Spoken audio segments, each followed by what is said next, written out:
Қараңыздаршы, қаншама тук-туктар тұр. Және мынандай түрлері бар. Қазір ағылшынша білетін біреуінен сұрап көреміз. Айына тук-тук айдайтын адам қанша ақша табады екен. Do you speak English? No? No speak? Ешкім жоқ.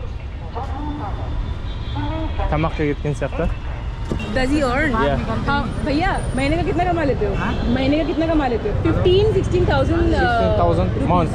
Yeah, month, yeah, per month. Oh, nice. Thank you. Thank you. Жаңа аудармашы арқылы сұрап біліп алдық. 50,000, 60,000 рупия айналасында табады екен. Оны теңгеге айналдырғанда айына 300,000 немесе 360,000. Нормальный ақша табады екен тук-туктерлер. Ол енді средний айтып жүрді, біреу одан да аз табады, біреу одан көп деп табады.